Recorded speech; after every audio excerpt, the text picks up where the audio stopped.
The fluorescent lights in the dispatch center buzzed like dying insects, casting a sickly yellow glow over the rows of scooters parked outside. I could smell the mixture of gasoline, exhaust fumes, and the greasy aroma of 100 different cuisines that clung to my uniform like a second skin. My fingers ached as I gripped the handlebars of my battered delivery scooter, the vibration from the engine traveling up my arms and settling into my bones. 12 hours. I'd been on the road for 12 hours, and my shift wasn't even close to done. "Emma, you're up!" Marcus, the dispatch manager, shouted across the warehouse floor, his voice cutting through the constant chatter of drivers arguing over routes and orders. I wiped the sweat from my forehead with the back of my hand, leaving a smudge of dirt across my skin. 23 years old, and this was my life. Weaving through traffic, racing against impossible delivery windows, surviving on energy drinks, and the occasional stolen fry from someone's order. Not that I'd ever actually steal. I couldn't afford to lose this job. Not with Mom's medical bills piling up like accusatory letters on our kitchen table. "Where to?" I called back, already knowing it would be somewhere across the city, somewhere that would take 40 minutes, but I'd have 20 to get there. Marcus squinted at his tablet, his face illuminated by the blue glow. "High-rise on 7th, penthouse suite. Big order from that new Italian place, Ricci's." My stomach dropped. 7th Avenue meant the business district, the part of the city where people like me only existed to serve people like them. The buildings there touched the clouds, all glass and steel and money. I'd delivered there before, sliding through service entrances while security guards looked through me like I was invisible, their eyes glazing over my oil-stained uniform and helmet hair. "Got it," I said, swallowing the exhaustion that threatened to pull me under. The order was massive. 3 insulated bags worth of food that probably cost more than my entire month's rent. I secured them carefully to the back of my scooter, double-checking the straps, because I couldn't afford a single spill, a single complaint. One bad review, and Marcus would have me on graveyard shifts for a month. The city streets were a nightmare of evening traffic, cars honking, pedestrians darting between vehicles like they had a death wish. I wove through gaps that shouldn't exist, my heart hammering against my ribs with each near miss. The sky above was turning that peculiar shade of purple-gray that meant rain, and I could smell it in the air, that electric, metallic scent that promised a storm. By the time I reached the high-rise, my uniform was soaked through with sweat despite the cooling evening air. The building loomed above me, all reflective glass that showed me my own pathetic reflection. Small, disheveled, utterly out of place. I took the service entrance as always, my footsteps echoing in the concrete stairwell because the freight elevator was broken again. The penthouse was on the 42nd floor. My legs burned by the time I reached it, my breath coming in ragged gasps that I tried to suppress as I approached the private entrance. The hallway here was different.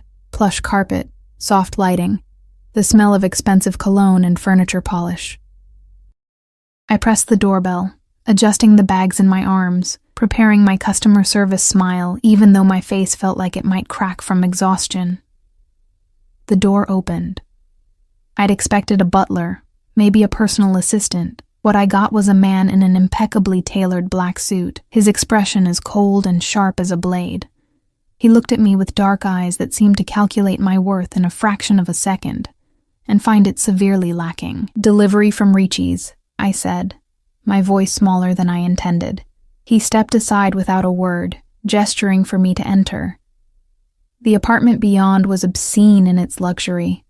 Floor-to-ceiling windows overlooking the city, marble floors that reflected the crystal chandeliers, furniture that looked like it belonged in a museum, and people.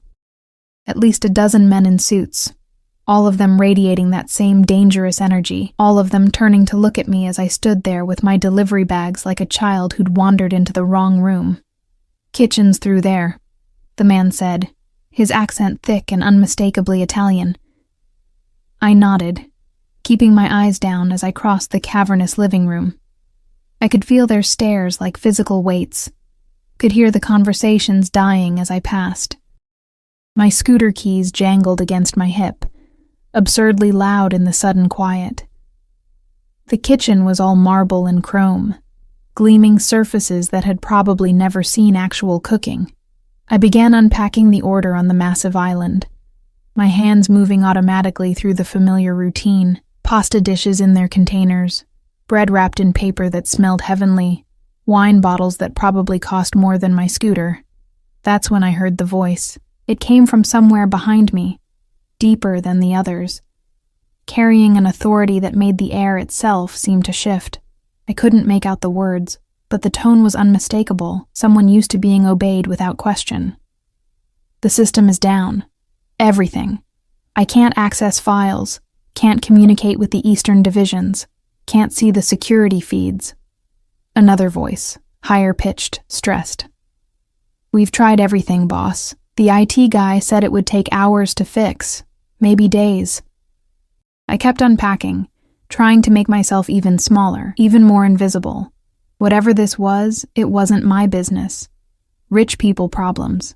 Probably some stock trading software or business files. Not my concern. Hours? That deep voice again, closer now. I have a meeting in 40 minutes that requires those files. I need confirmation on shipments that are arriving tonight.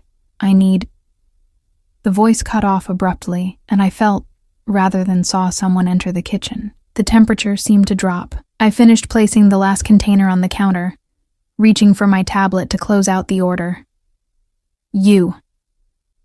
The word was directed at me, sharp and commanding. I turned slowly, my heart suddenly racing for reasons I couldn't explain. The man standing in the kitchen doorway was nothing like I'd expected. He was younger than his voice suggested, maybe mid-30s, with dark hair swept back from a face that could have been carved from stone.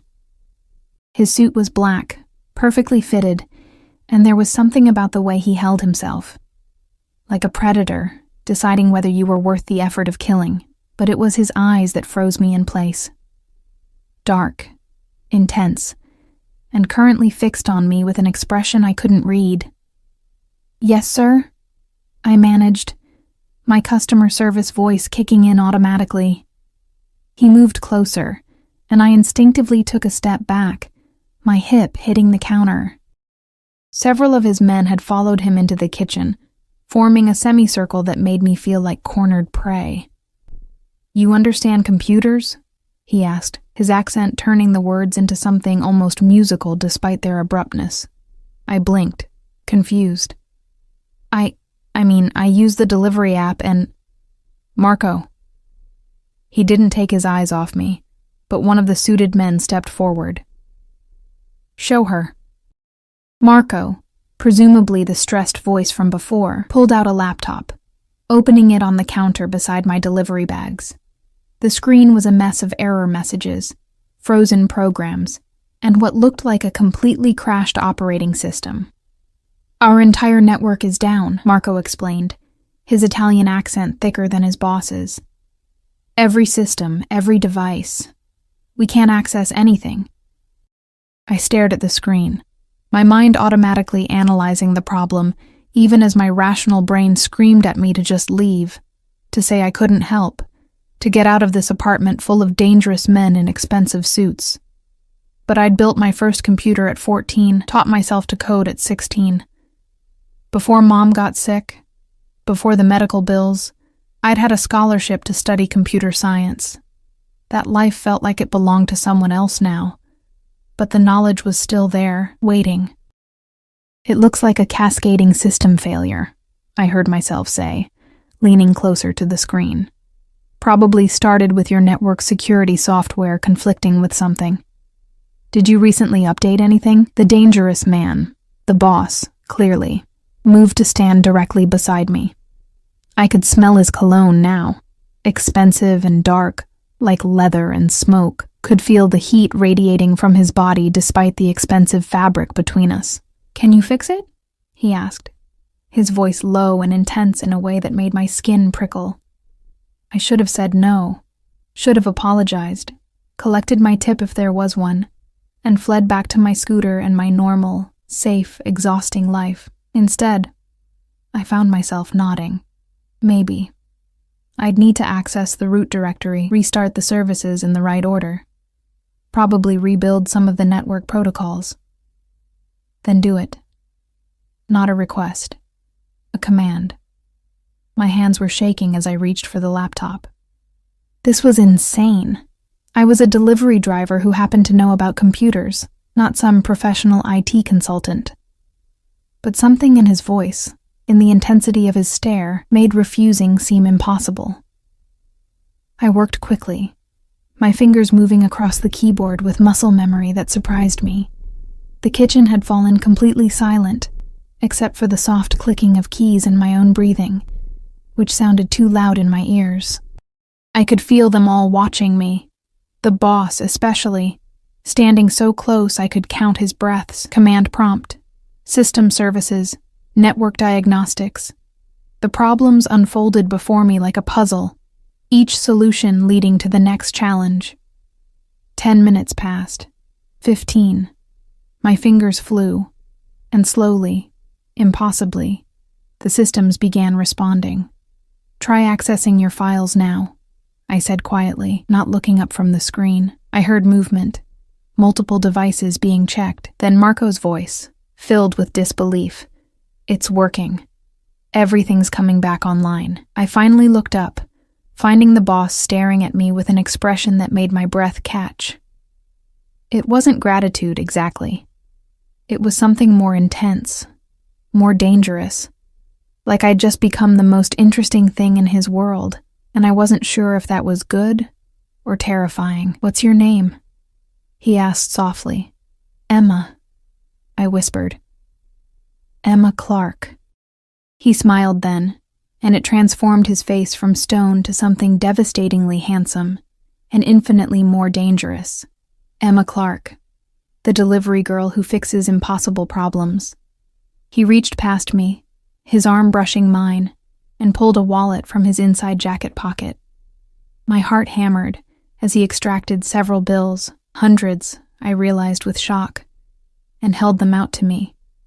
For the delivery, he said. Then he pulled out more bills. And for your skills. I stared at the money. It was more than I made in a month, maybe 2 months. That's too much, I started, but his hand closed around mine, pressing the bills into my palm. His skin was warm, his grip firm but not painful. Take it, he said. You've earned it. I should have taken the money and run, should have thanked him and disappeared back into my anonymous life. But as I stood there, his hand still wrapped around mine, his dark eyes holding me captive, I felt something shift in the air between us. Sir, one of the men interrupted. Your meeting is in 20 minutes.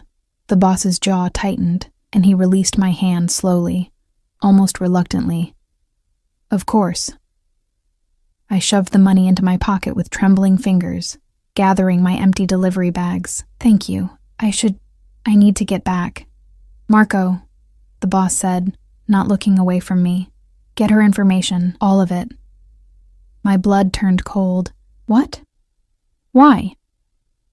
He stepped closer, and I found myself backed against the counter again, trapped between cold marble and warm, dangerous man. Because I may need your services again, he said softly. And because I don't like loose ends. The words should have terrified me. They did terrify me, but they also sent a strange thrill down my spine that I didn't want to examine too closely. I'm just a delivery driver, I said weakly. No. His voice was certain, absolute. You're much more than that, Emma Clark, and now you're mine to protect. Before I could process what that meant, what he meant, Marco was there with a tablet, asking for my address, my phone number, details I gave automatically while my mind spun in circles. Then I was being escorted out, still clutching my empty bags, my pocket heavy with more money than I'd seen in years. The boss watched me go, his expression unreadable, but his eyes, those dark, intense eyes, never leaving my face. The door closed behind me with a soft click that sounded like a prison cell locking. I stood in the hallway, my heart racing, my hands shaking, the money burning a hole in my pocket. I'd just fixed a computer for what was clearly a very dangerous, very powerful man. A man who now had all my personal information. A man who'd called me his to protect. What the hell had I just done? I didn't sleep that night. Every time I closed my eyes, I saw his face. Those dark, calculating eyes that had looked at me like I was a puzzle he intended to solve. The money sat on my nightstand, the bills fanned out like evidence of a crime I wasn't sure I'd committed. $3,000 for fixing a computer and delivering pasta. Nobody paid $3,000 for that unless there was something else going on. Mom was asleep in the next room, her breathing raspy through the thin walls of our apartment. I could hear the neighbor's television through the floor, smell the remnants of the cheap ramen I'd eaten for dinner mixing with the mold that grew persistently in the corner near the window, no matter how many times I scrubbed it. This was my life. Small, cramped, suffocating in its ordinariness and struggle, and yet, for a few minutes in that penthouse, I'd felt something different. Seen, valued, terrified, yes, but also somehow alive in a way I hadn't been in years. My phone buzzed on the nightstand, the screen illuminating the dark room. Unknown number. My heart jumped into my throat as I reached for it. Unknown. You forgot your tip for the delivery itself. I'll have it sent to your address. Sleep well, Emma Clark. My fingers hovered over the screen, trembling. How did he have my personal number? Marco had taken my information, but I'd given him my work contact. Not. Another message appeared before I could finish the thought. Unknown. And yes, I have your personal number. I have everything. It's what I do. Don't be afraid. Don't be afraid. As if fear was a choice, when a man who could access any information he wanted, who commanded rooms full of dangerous men with a single word, told you not to worry. I typed back before I could stop myself. Who are you? The response came immediately, as if he'd been waiting. Unknown. Someone who appreciates rare skills. Someone who protects what's valuable to him. Sleep, Emma. You're safe. I stared at that message until the screen went dark, my reflection ghost-like in the black glass. Safe. The word should have been comforting. Instead, it felt like a promise and a threat wrapped together, inseparable. The next morning arrived with the harsh buzz of my alarm at 5 a.m. My body ached as I dragged myself out of bed, every muscle protesting yesterday's endless deliveries and the tension that had coiled through me in that penthouse. The money was still on the nightstand, too real to have been a dream. I shoved it into my pillowcase before Mom could see it. She'd ask questions I couldn't answer, worry in ways that would make the lines around her eyes deepen. Besides, I needed to think about what to do with it. Pay the hospital bills? Fix our leaking roof? Buy medication she'd been rationing because we couldn't afford full doses? The dispatch center was already chaos when I arrived, Marcus shouting orders over the morning crowd of drivers. I slipped through to my scooter, keeping my head down, hoping for a normal day of normal deliveries to normal people who wouldn't turn my world sideways with a single look. Clark. Marcus's voice cut through the noise. You got a personal request. I froze, my hand on my helmet. What? He waved me over to his desk, his expression puzzled. Some high roller from last night. Left a note saying he wants you specifically for any future deliveries to his address. Even paid a premium to ensure you're available. He squinted at me suspiciously. What did you do up there? Sleep with the guy? Heat flooded my face. No, I helped him with something technical, that's all. Uh-huh. Marcus didn't look convinced, but he shrugged. Well, whatever you did, keep doing it. Guy left a tip that was more than your monthly salary. Management's happy, which means I'm happy, which means you get better routes this week. My stomach twisted. He was already changing my life, rearranging things without asking, without permission. Part of me wanted to refuse, to demand Marcus assign me anywhere else.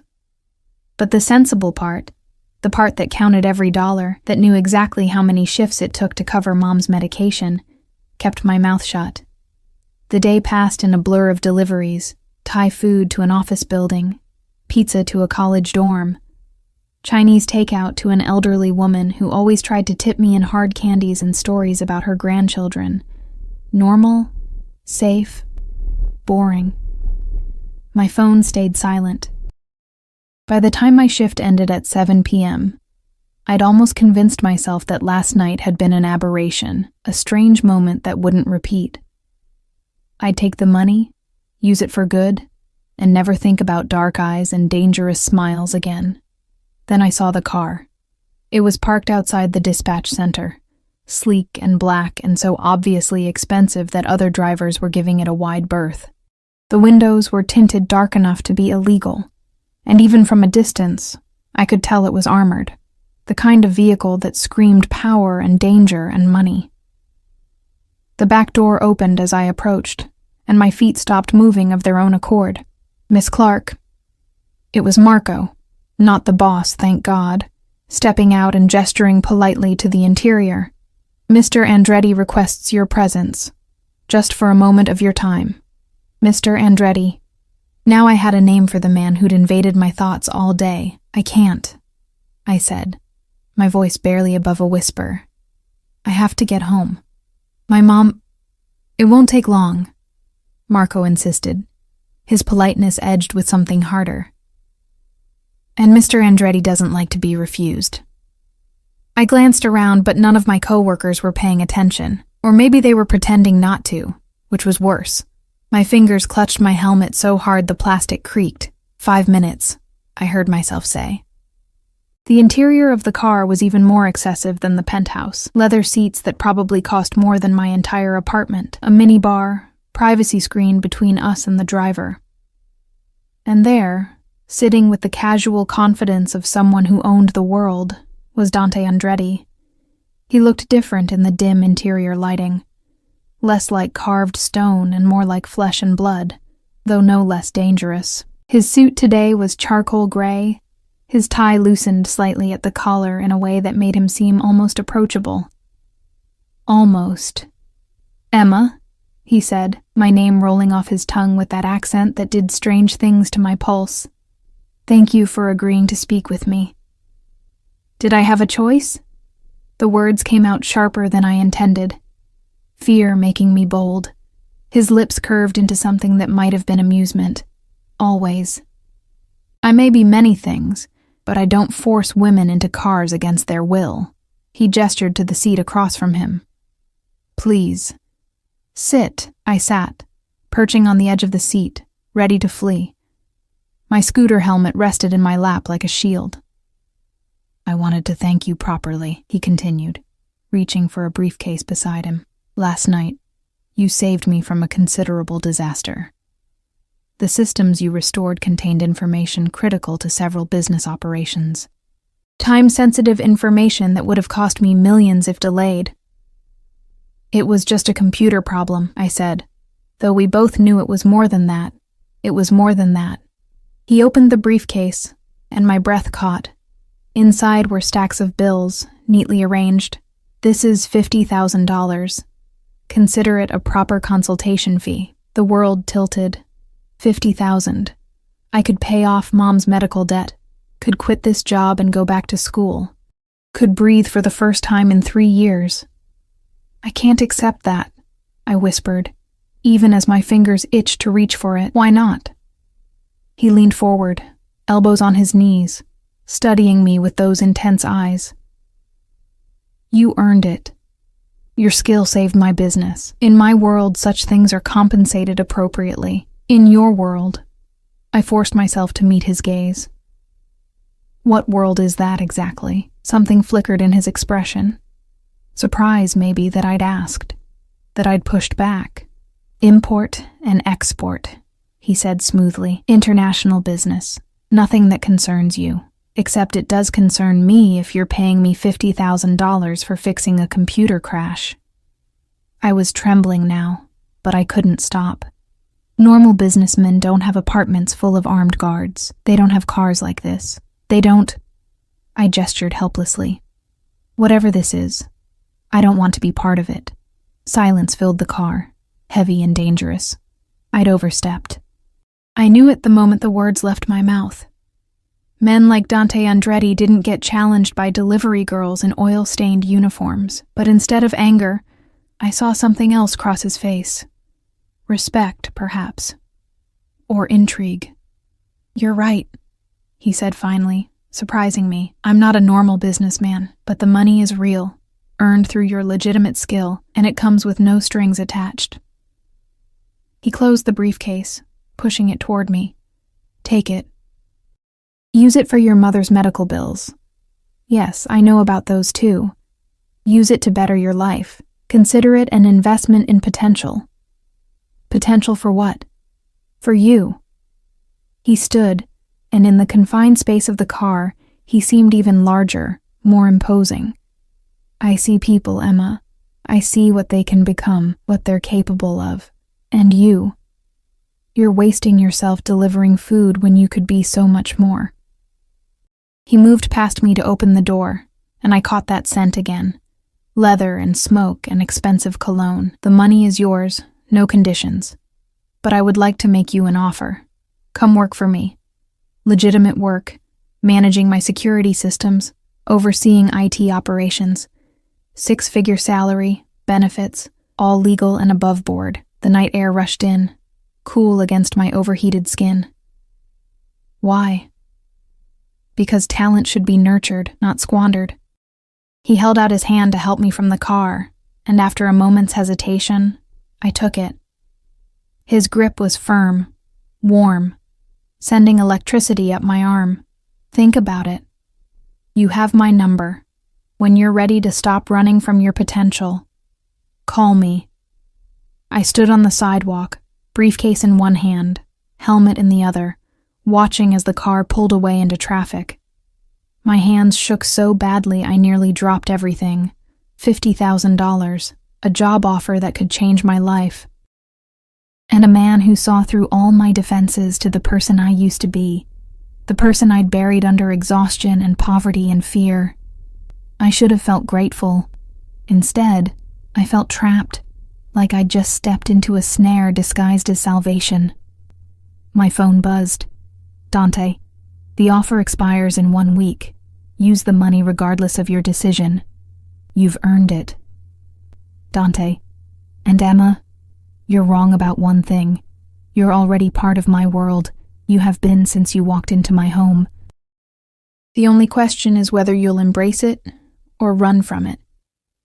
I stared at the message, my heart hammering against my ribs. He was right, and that terrified me more than anything else. I was already his. I just didn't know what that meant yet. I took the money home that night, the briefcase burning like a brand against my side as I rode my scooter through the darkening streets. Every traffic light felt like an accusation. Every pedestrian's glance like they could see what I was carrying, what I'd accepted from a man whose world I didn't understand. Mom was awake when I got home, sitting in her worn armchair with the oxygen tank hissing softly beside her. The sound had become background noise in our lives, constant as breathing, which ironically was exactly what it helped her do. Her face lit up when she saw me, the way it always did, like I was something precious instead of a daughter who'd dropped out of school to keep her alive. "You're late, sweetheart," she said, her voice raspy but warm. "I saved you some soup." I set the briefcase down carefully behind the door, my jacket draped over it. "I'm not hungry, Mom. How are you feeling?" "Oh, you know me. Tough as nails." She smiled, but I could see the exhaustion in the lines around her eyes, the way her hand trembled slightly as she adjusted her oxygen tube. "There's a letter from the hospital on the table." I didn't open it, because she knew what it would say. Another bill. Another reminder of the debt that grew faster than I could pay it down. Compound interest on borrowed life. I picked up the envelope, my stomach knotting, but for the first time in 3 years, I felt something else underneath the dread. Hope, maybe, or the possibility of it. "Mom," I said slowly, turning the envelope over in my hands, "what if I told you I got a job offer? A real one, with good money." Her face transformed, hope and fear mixing together. "Emma, you didn't do anything." "No." I cut her off quickly, understanding what she was asking. "Nothing like that. I helped someone with a computer problem, and they were impressed. They want to hire me for IT work, legitimate work. It wasn't a complete lie, just an edited version, leaving out the armed guards and the car that screamed danger, and the way Dante Andretti looked at me like I was something he'd decided to collect. Oh, sweetheart." Tears welled in her eyes. "That's wonderful. That's what you should have been doing all along, using that brilliant mind of yours instead of driving around on that death trap." I moved to her chair, kneeling beside it, taking her thin hand in mine. "I haven't decided yet. It's complicated. But I want you to know that things might change. Good changes." She cupped my face with her free hand, her palm cool and papery against my cheek. "You've already given up so much for me. If this is what you want, take it. Don't let me be the reason you stay small. Stay small." The words echoed Dante's assessment of my wasted potential, and I wondered if everyone could see how much of myself I'd carved away to survive. That night, I opened the briefcase in the privacy of my room. The money was real. Crisp hundreds, wrapped in bands. $50,000 that smelled like possibility and danger in equal measure. I counted it twice, my hands shaking, then hid it in 3 different places around my room. Under the mattress, in the back of my closet, inside an old textbook, as if spreading it out would make it less real, less compromising.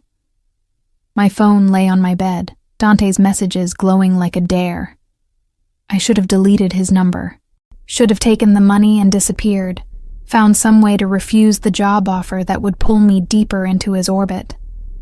Instead, I found myself typing, "What exactly would the job entail?" The response came within seconds, like he'd been waiting. "Dante, meet me tomorrow. 2 p.m. I'll send a car. Me. I have work. Dante, I've already cleared it with your supervisor. 2 p.m. Emma, don't make me wait." I stared at the message, anger and something else warring in my chest. He'd called my boss. Had arranged my schedule without asking, manipulating my life with the casual ease of someone used to controlling everything around him. I should have been furious. I was furious, but underneath the anger was a thrill I didn't want to acknowledge. A dark curiosity about what it would be like to stop fighting, to let someone else make decisions, to surrender to the inevitability that had been building since I'd first met his eyes. Me. Fine. But this doesn't mean I'm accepting the job. Dante. Of course not. It just means you're smart enough to hear the offer before deciding. I'll see you tomorrow, Emma. Wear something other than your uniform. I'm taking you somewhere nice. The car arrived exactly at 2 p.m., pulling up outside our apartment building with the kind of precision that spoke of military training or obsessive control. Probably both. Marco stepped out, his expression professionally neutral as he opened the back door. "Miss Clark, you look lovely." I'd agonized over what to wear, finally settling on the only dress I owned that wasn't for funerals, a simple navy blue sheath that I'd bought for a scholarship interview 3 years ago. It was slightly too big now, my body having shed weight I couldn't afford to lose, but it was clean and modest and made me feel slightly less like I was walking into a trap. "Where are we going?" I asked as I slid into the car, relieved to find it empty of Dante's overwhelming presence. "Mr. Andretti is waiting at one of his properties. A restaurant." Marco's eyes met mine in the rearview mirror. "May I offer some advice, Miss Clark?" I nodded, my throat too tight for words. "Mr. Andretti is a man of intense passions.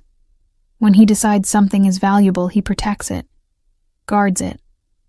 Sometimes that protection can feel overwhelming." He pulled into traffic smoothly, "But he is a man of honor. If he makes you a promise, he will keep it. If he offers you his protection, you are safer than you would be anywhere else in this city." And if I don't want his protection? Marco's expression in the mirror was almost pitying. Then I would suggest you should have thought of that before fixing his computers, Miss Clark. Mr. Andretti doesn't let go of things he considers his, and make no mistake, the moment you stepped into his home, you became his to protect. The words sent ice through my veins, but before I could respond, we were pulling up to a restaurant I'd passed 100 times on deliveries, but never imagined entering. Ricci's, the place where yesterday's order had originated. Of course, he owned it. Probably owned half the businesses I delivered to. The lunch rush was over, and the restaurant was nearly empty. Dante sat at a corner table, the lighting perfect to highlight the sharp angles of his face, the expensive cut of his suit. 2 men in black stood at discreet distances, trying and failing to look like normal diners. He stood as I approached, and I was struck again by how he moved, like a predator, all controlled power and coiled danger. Emma. He pulled out my chair, the gesture at odds with everything else about him. Thank you for coming. Did I have a choice? I sat, my hands clasped in my lap to hide their trembling. Always. He settled across from me, and a waiter appeared immediately with wine, pouring without asking if I wanted it, but I'm glad you chose to be here. The restaurant smelled incredible, garlic and basil and fresh bread, scents that made my stomach growl embarrassingly loud. I couldn't remember the last time I'd eaten something that wasn't microwaved or grabbed between deliveries. Tell me about yourself, Dante said, his dark eyes fixed on my face with an intensity that made it hard to breathe. Beyond what my investigators found. Tell me who Emma Clark really is. You had me investigated? The words came out sharp, but he didn't even flinch. Of course. I don't make job offers to strangers. He leaned back, swirling his wine. I know you dropped out of university 3 years ago, when your mother was diagnosed with stage 4 lung cancer. I know you'd had a full scholarship to study computer science at MIT. I know you work 16-hour days, 6 days a week, and that you've never once been late with a delivery. I know your father left when you were 12, and you haven't heard from him since. I know you take care of everything, carry everything alone. Each fact felt like a strip of my skin being peeled away, exposing raw vulnerability. Then why ask me to tell you? Because facts aren't truth. He set down his glass, leaning forward. I want to know what you dream about when you're too exhausted to move. What you would do if money wasn't an object. What scares you more than anything else in the world. The waiter brought food, pasta that looked like art, vegetables that smelled like summer, bread still steaming from the oven. I stared at it, overwhelmed. I dream about sleep, I said finally, surprising myself with the honesty. Real sleep. More than 4 hours at a time. I dream about my mom breathing easily. About not checking prices before putting items in my cart. About finishing the degree I started. I met his eyes, defiant. And what scares me most? Men who think they can own people with money and power and carefully worded offers. Silence stretched between us, dangerous and electric. Then Dante smiled, and it was like watching dawn break over something dark and vast. Good, he said softly. Fear keeps you smart, but Emma, I don't want to own you. I want to unleash you. There's a difference. Is there? I picked up my fork, more to have something to do with my hands than from hunger. You've manipulated my schedule, investigated my life, sent cars to collect me. You've inserted yourself into my world without permission. That sounds like ownership to me. It sounds like protection. His voice dropped lower, more intense. This city is dangerous, Emma. More dangerous than you know. And you walked into the middle of something the other night. Saw things, learned things. That makes you a liability to some people and a target to others. Ice slid down my spine. What are you saying? I'm saying that the systems you repaired contained information that certain parties would kill to access. I'm saying that there are people who now know a delivery girl has the skills to breach my security, who might see you as a tool or a threat. He reached across the table, his hand covering mine before I could pull away. I'm saying that whether you take the job or not, you're already in danger. And I would rather you be in danger under my protection than alone. His hand was warm, his grip firm but not painful. I should have pulled away. Instead, I found myself staring at where our skin touched, at the contrast between his manicured nails and my bitten ones, his smooth olive skin and my work-roughened fingers. "Why do you care?" I whispered. "I'm nobody.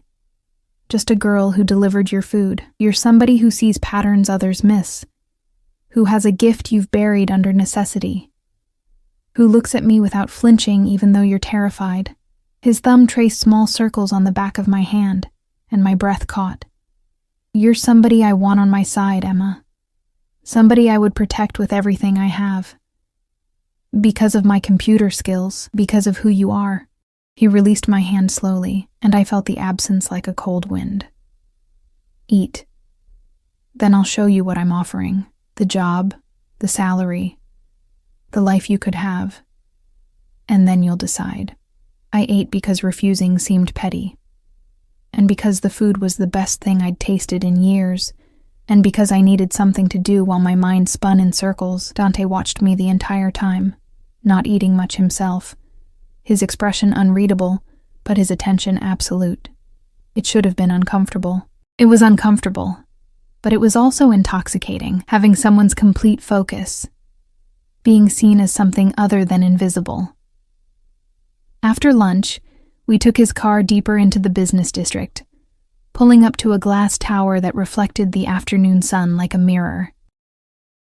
Dante's hand was at the small of my back as we entered, a touch that felt possessive and protective in equal measure, guiding me past security guards who nodded respectfully, past other business people who moved out of our way automatically. The elevator required a key card to access the top floors.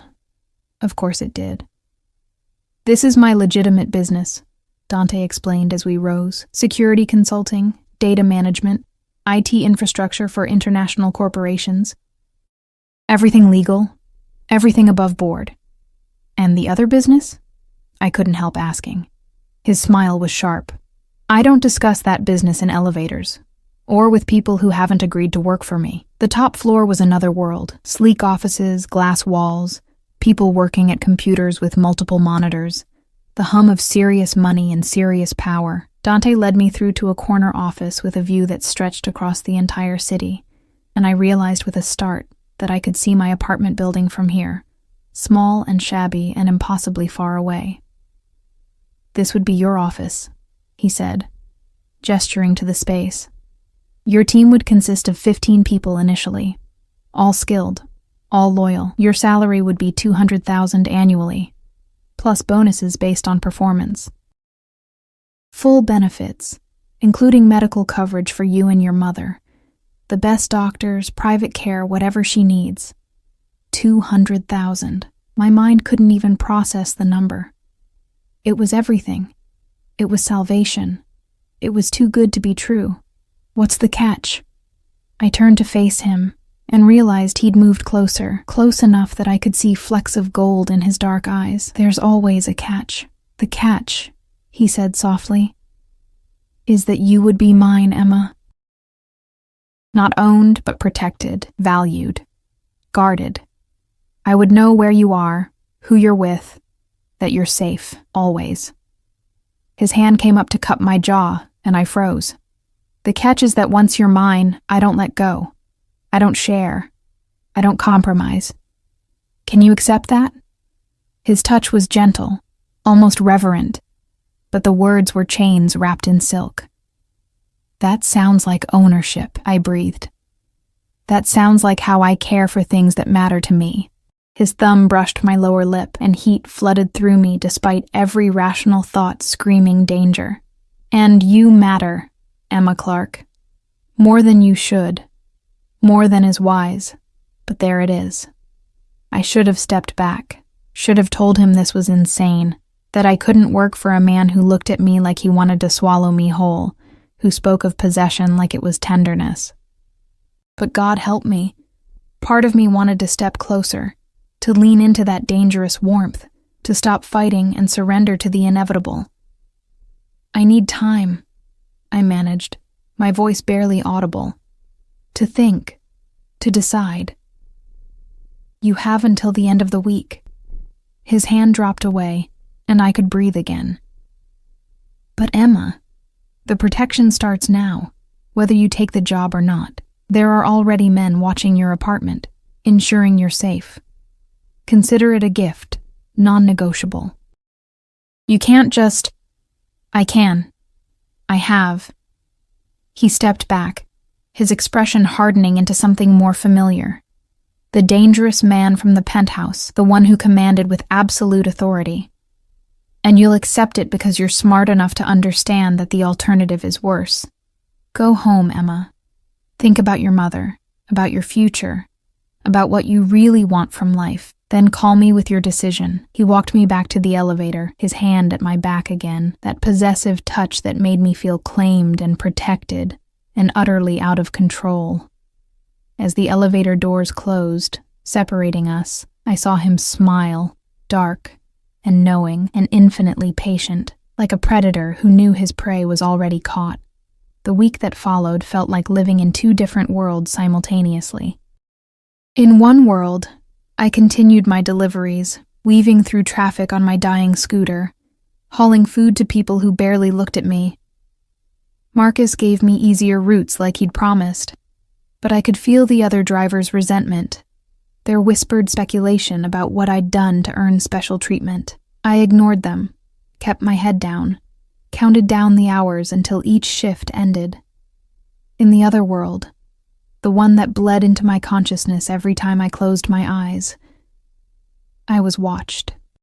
Protected, Dante had said, but it felt like being studied under a microscope. I spotted them the second night, a black SUV parked across from our apartment building, windows tinted, engine running. Different car, same position every time I looked. When I walked to the corner store for Mom's medication, a man in a leather jacket followed at a distance, his casual window shopping fooling nobody.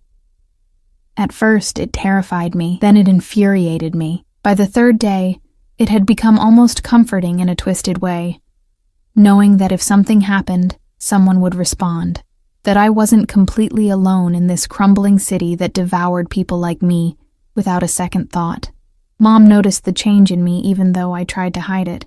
She'd catch me staring out the window at the SUV, or flinching when my phone buzzed with messages I couldn't explain. Dante texted me every day, nothing pushy, nothing demanding, just presence. Dante. Good morning. I hope you slept well. Dante. The hospital called about your mother's upcoming tests. I've arranged for Dr. Morrison to review her case.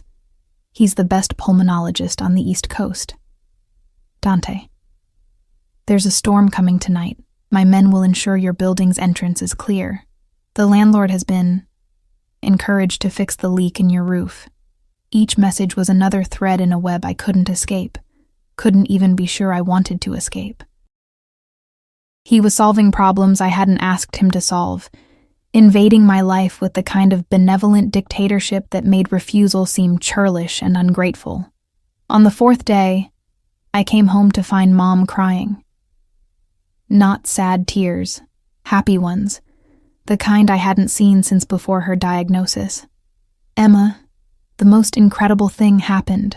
She was clutching a letter, her hands shaking. The hospital called. They said there's been a mistake in our billing, that we only owe a fraction of what they claimed. And there's a foundation, a medical foundation, that's agreed to cover the rest. All of it, sweetheart. The debt is gone. I didn't need to ask who was behind it. The knowledge settled in my stomach like a stone, heavy and undeniable. He'd erased my mother's medical debt. Tens of thousands of dollars. Disappeared with what was probably a single phone call. A check signed without thought to the amount. My phone buzzed. Dante. Before you call angry, this changes nothing about the job offer. Consider it payment for the initial consultation. Your mother deserves to breathe without the weight of debt crushing her. Now so do you. I called him. For the first time since that lunch, I initiated contact, my fingers shaking as I pressed his number. He answered on the first ring. Emma. You can't do this. My voice was tight, barely controlled. You can't pay off my mother's medical debt without asking me. I can, and I did. His voice was calm, infuriatingly reasonable. It was an investment in your peace of mind. How can you think clearly about your future when you're drowning in debt that should never have existed in the first place? That's not... You're manipulating me. You're backing me into a corner where I have no choice but to accept your offer because I'll feel obligated. Do you feel obligated? He cut me off. Or do you feel relieved? Be honest, Emma. For once, just be honest about what you want instead of what you think you should want. I opened my mouth to argue, but the words died in my throat because he was right. Underneath the anger and the fear and the resentment of being controlled, there was relief. Overwhelming, crushing relief that for the first time in 3 years, I could breathe without the suffocating weight of impossible debt. I hate that you're right, I whispered. I know. His voice softened, became almost gentle, but that doesn't make it less true. Emma, I'm not trying to trap you. I'm trying to free you. There's a difference, even if it doesn't feel like it right now. Is there? Because from where I'm standing, it feels like you're rearranging my entire life to suit your purposes. My purpose is to see you reach your potential. To protect someone who has spent so long protecting everyone else that she's forgotten what it feels like to be protected. A pause, weighted with something I couldn't identify. Come to dinner tonight, my home, not a restaurant. Let me show you what I'm really offering. And if, after tonight, you still want to walk away, I'll respect that decision. No more interference, no more protection you don't want. Just the medical debt paid and the memory of what could have been. My heart hammered against my ribs. His home, private, intimate. Away from public eyes and the thin veneer of professionalism we'd maintained so far. Just dinner? Just dinner and conversation. And honesty, Emma. No more walls. No more pretending this is just about a job offer. We both know it's more than that. I should have said no. Should have ended it right there, drawn a line he couldn't cross. What time? I heard myself ask. 7. I'll send Marco for you. I told Mom I was meeting with a potential employer, which was technically true. She fussed over my appearance, insisted I borrow her pearl earrings, the only valuable thing she'd kept from her previous life, before Dad left, before cancer, before everything fell apart. You look beautiful, sweetheart, she said, adjusting my hair. I'd worn the navy dress again, having nothing else appropriate. I hope this works out. You deserve something good. The guilt of her blessing, her hope that I was stepping into something positive rather than something dangerous, sat heavy in my chest as Marco's car pulled up exactly at 6:30. The drive took us out of my neighborhood, through progressively nicer areas until we reached a part of the city I'd only seen in magazines. Old money, inherited wealth, the kind of exclusivity that didn't need to announce itself. Dante's home was a 3-story brownstone on a tree-lined street, elegant and understated in a way that screamed more money than my mind could conceptualize. Security was everywhere but subtle. Men in suits at strategic positions, cameras hidden in tasteful fixtures, the kind of protection that cost more than most people earned in a lifetime. Dante met me at the door himself, and for the first time, I saw him without the armor of his suits. He wore dark slacks and a white shirt, sleeves rolled to his elbows, collar open. It made him look younger, more approachable, and somehow infinitely more dangerous because it felt like seeing something private, something not meant for public consumption. Emma? He took my hand, his thumb brushing over my knuckles in a gesture that sent electricity up my arm. Thank you for coming. The interior of his home was nothing like the sterile luxury of the penthouse. This was lived-in wealth, antique furniture worn smooth by generations of use, artwork that belonged in museums but hung like family photos, Persian rugs softened by time. It smelled like old books and leather, and that cologne I'd come to associate with safety and danger in equal measure. He led me through to a private dining room where a table was set for two, candles casting warm light over crystal and china. No servants, no guards visible. Just us and the intimate space between. "I sent everyone away," he said, reading my expression. "Tonight is just us. No pretense, no performance. I want you to see me, Emma. Not the businessman. Not the—" He paused, choosing his words carefully. "Not the man everyone else sees, just Dante." He pulled out my chair, and I sat, my heart racing as he settled across from me. Wine appeared. Probably insanely expensive. And the first course materialized from a kitchen I assumed was just beyond the door. "Tell me something true," Dante said, his dark eyes fixed on mine. "Something you've never told anyone else." The request should have felt invasive. Instead, it felt like an invitation to shed weight I'd been carrying too long. "Sometimes I resent her," I said quietly, surprised by my own honesty. "My mother. I love her desperately, would die for her. But sometimes I lie awake at night and think about what my life would have been if she hadn't gotten sick. If I'd finished my degree, if I'd had the chance to be something other than a delivery driver drowning in debt. And then I hate myself for thinking it, because she's the only family I have, and she's dying, and I'm a terrible person for wanting something different." Dante didn't look shocked or judgmental. He just nodded slowly, like I'd confirmed something he already knew. "That doesn't make you terrible. It makes you human. Love and resentment aren't mutually exclusive, Emma. Neither are duty and desire. What about you?" I picked up my wine, needing something to do with my hands. "Tell me something true about Dante Andretti that isn't in the investigation file you compiled on me." His smile was sharp, appreciative. "Fair question." He leaned back, considering. "I'm terrified of being betrayed, not killed. That's an occupational hazard I've accepted. But betrayed by someone I trust, someone I've let close. It's happened before, and the person I was before that betrayal died even though my body survived. I rebuilt myself into someone harder, someone who trusts no one completely, until now. The weight of that admission hung in the air between us. Until now? Until you."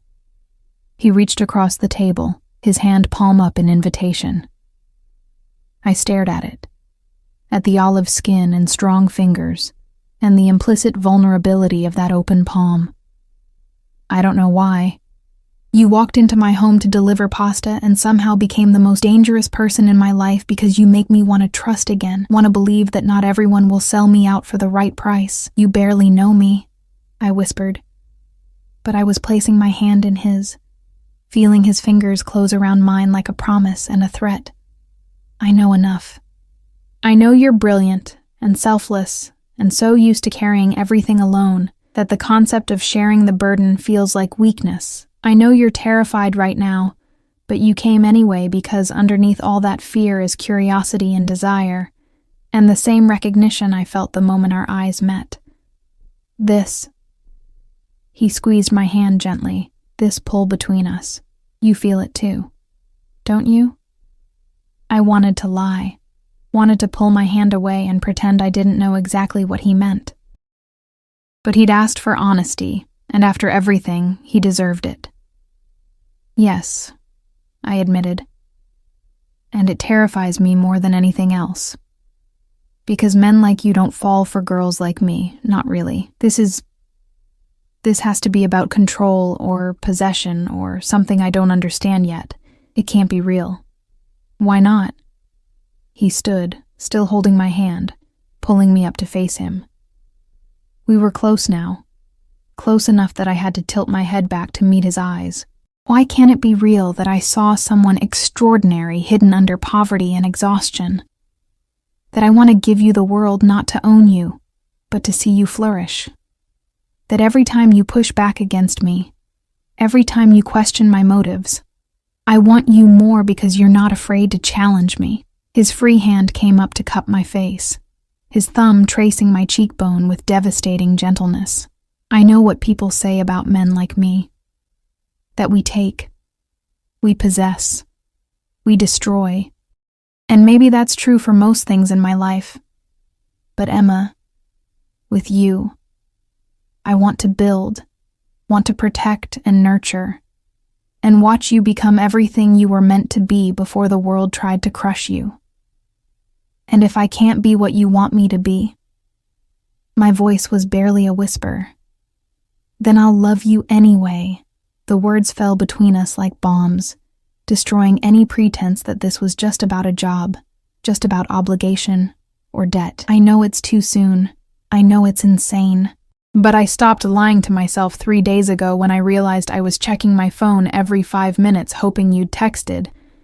That I couldn't focus on anything because I was too busy making sure you were safe. That the thought of you going back to that dangerous job on that death trap scooter made me want to lock you in a room where nothing could hurt you. He was overwhelming me, his intensity like standing too close to a fire, burning and bright and impossible to look away from. That's not love. That's obsession. Maybe. His hand slid from my face to the back of my neck, his fingers tangling in my hair. Or maybe it's both. Maybe with people like us, people who feel too much, who've been hurt too deeply, love always has sharp edges and possessive undertones. I can't offer you soft and safe, Emma. I can only offer you everything I am, which is complicated and dangerous and fiercely, violently protective of what's mine. I'm not yours, I said. But even I could hear how weak the protest sounded. Not yet. His forehead touched mine, and I could feel his breath against my lips, warm and intimate. But you will be. Because this, whatever this is between us, you can't run from it any more than I can. And I think you're tired of running, tired of fighting alone, tired of being invisible. I see you, Emma. Every brilliant, stubborn, beautiful part of you, and I'm not letting go. He should have kissed me then. The moment called for it, hung heavy with anticipation and desire. But instead, he stepped back, his hand sliding from my neck with obvious reluctance. But I won't push, he said, his voice rough. You need to come to me freely, make the choice without coercion. So here's my final offer. Take the job. Move into the apartment I've already prepared for you. It's in a secure building, close to the office. Safe. Bring your mother. Get her the care she needs. Work for me. Let me protect you. See where this thing between us goes. No pressure for anything physical, no demands beyond your professional skills, just the opportunity to build something together. And if it doesn't work out, I was trembling, every instinct screaming at me to run while I still could. Then, you'll have financial security, your mother will have the best medical care available, and you'll have the degree you should have finished years ago. I'll pay for you to complete it while you work. No matter what happens between us personally, I'll ensure you land on your feet. You have my word. His word.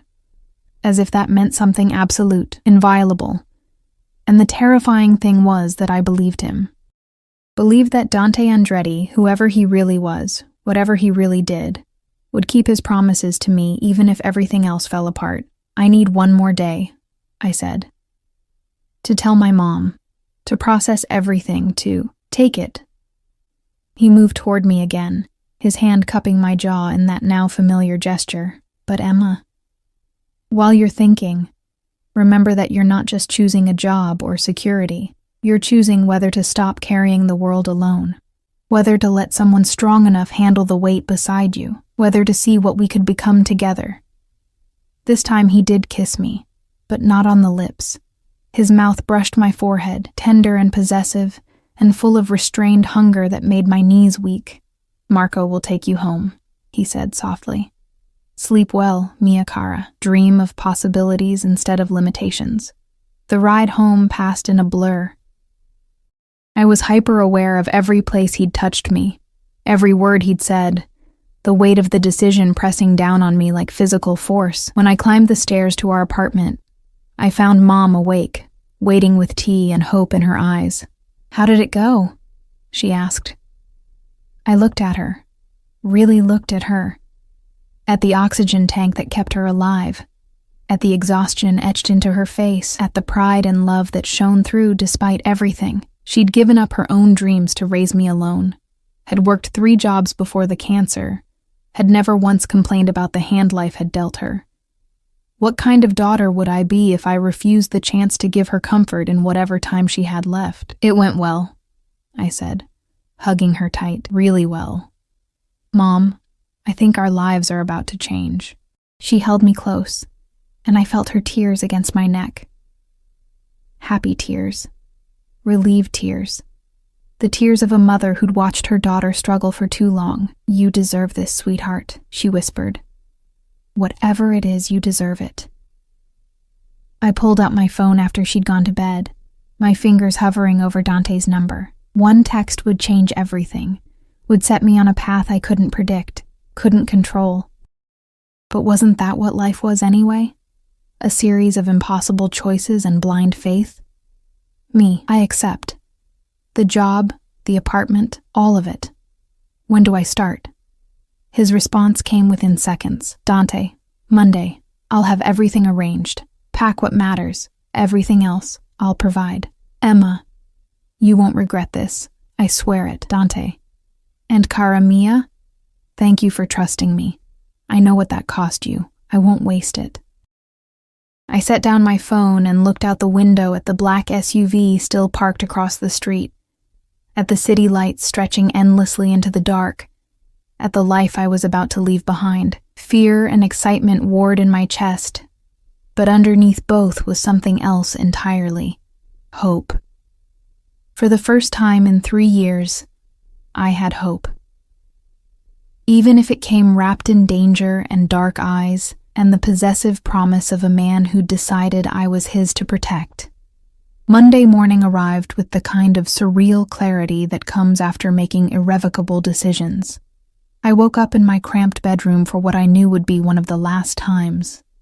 The sounds of the city already filtering through the thin walls, sirens, garbage trucks, the couple downstairs arguing in Spanish. Mom was already awake when I emerged, her oxygen tank hissing softly as she sat at our tiny kitchen table with tea, and that expression mothers get when they know everything is about to change. "The movers will be here at 10, I said, pouring myself coffee that tasted like burnt hope. Dante arranged everything. They'll pack, transport, unpack. We just need to supervise. Dante?" She smiled, testing the name. "You've mentioned him a lot since that dinner.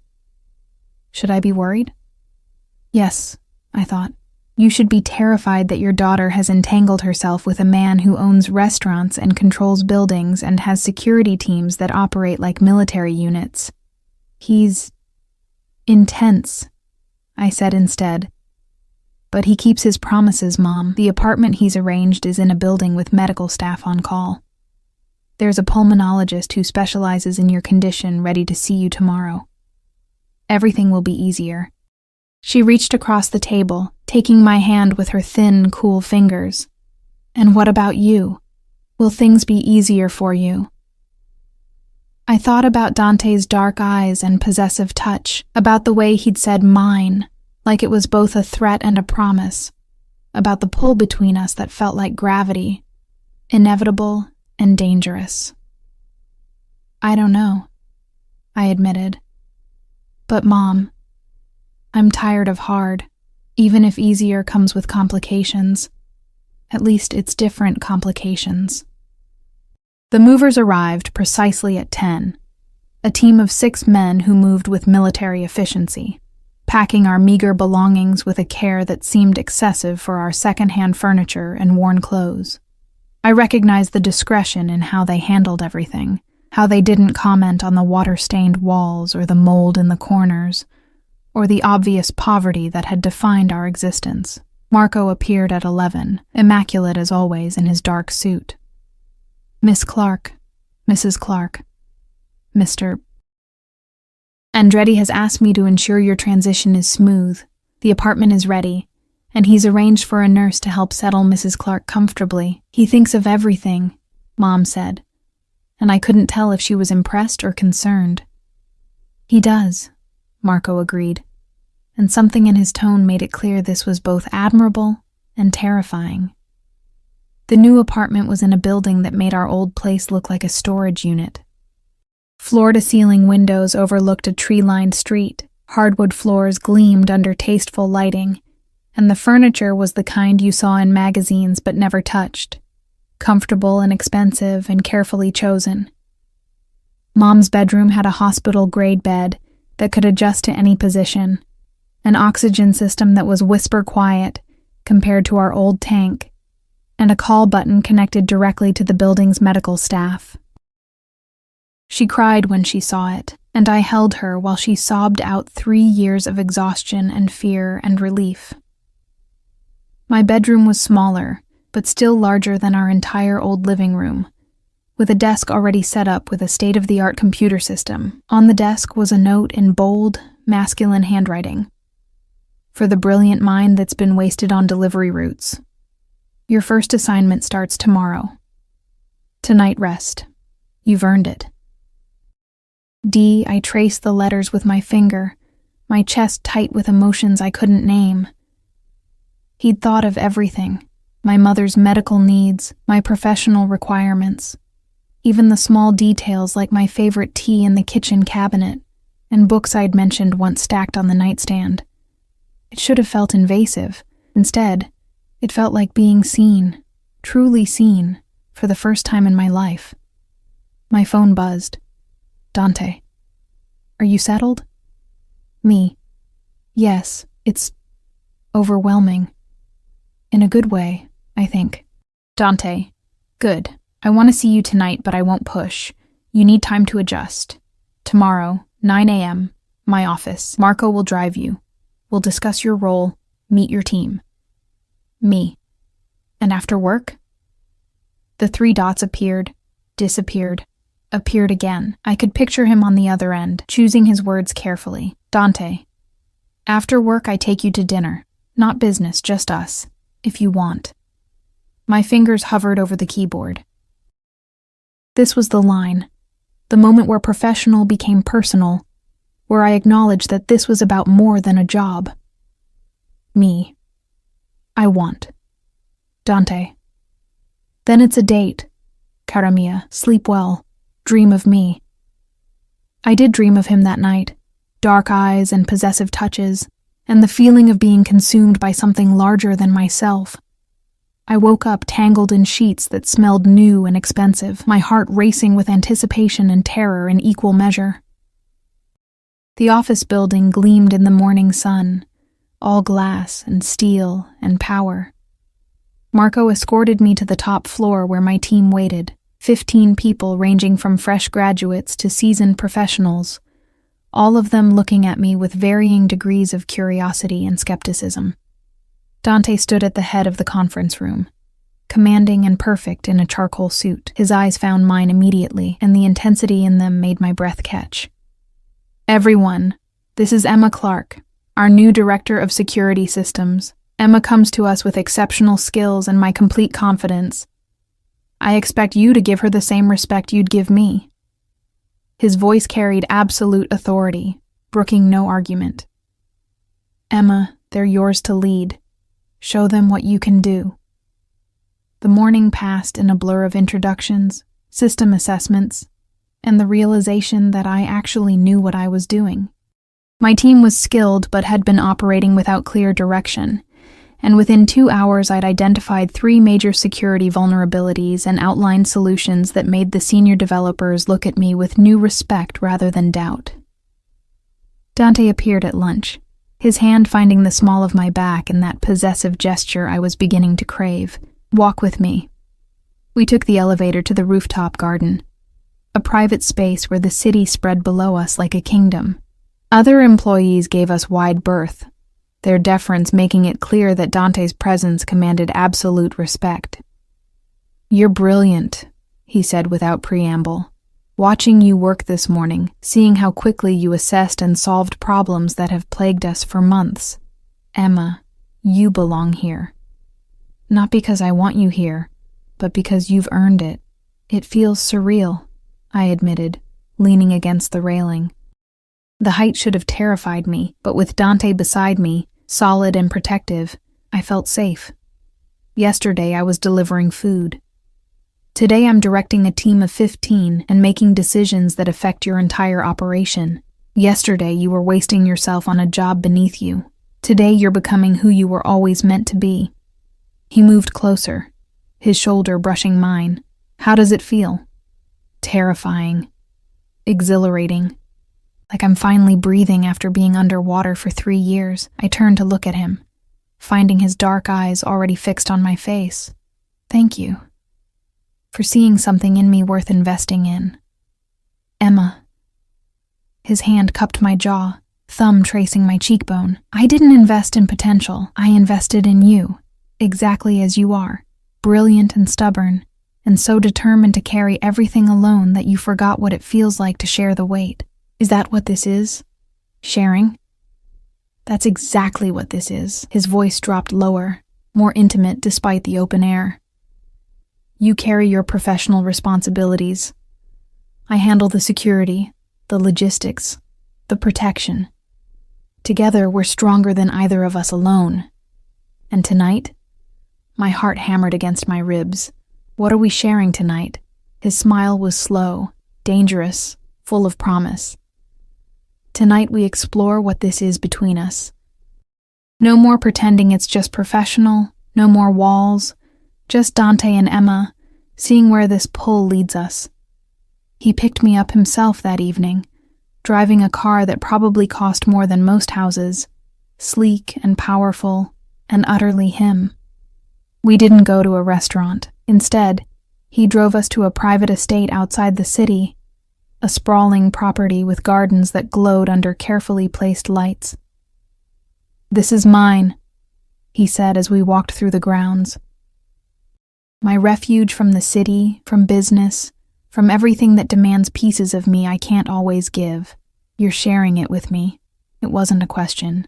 "I'm sharing everything with you." He stopped walking, turning to face me under a pergola wrapped in flowering vines. "Emma, I need you to understand something.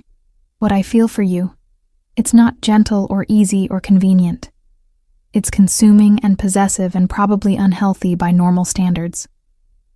"I'm not normal standards," I said, my voice steady despite my racing heart. "No, you're not."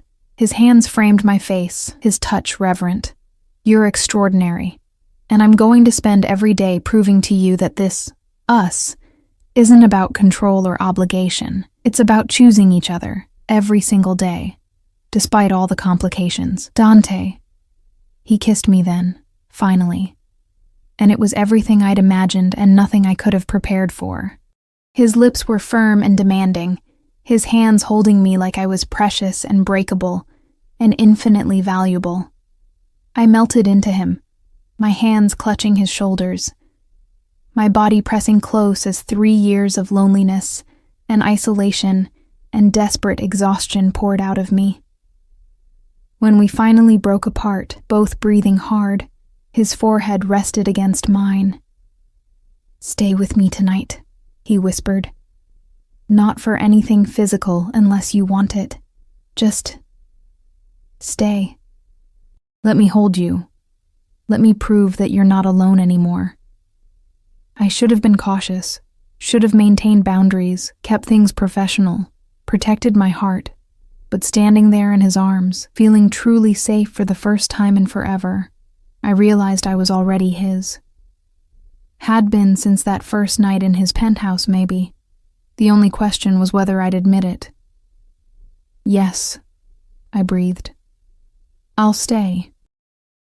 3 months later, I stood in Dante's home office, our home office now, reviewing security reports while he handled business calls in rapid Italian.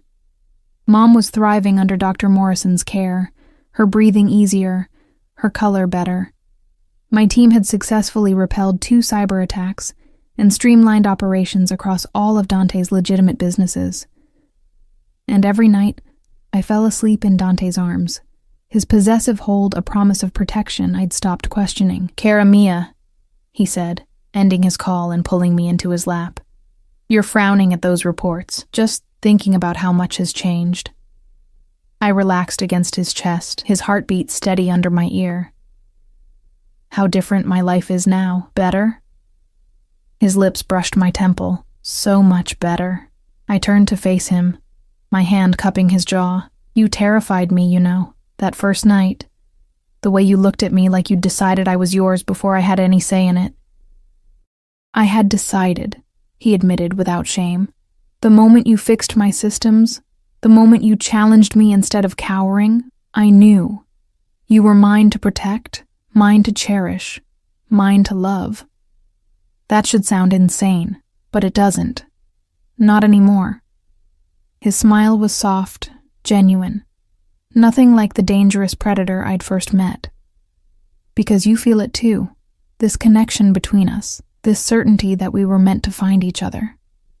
He was right.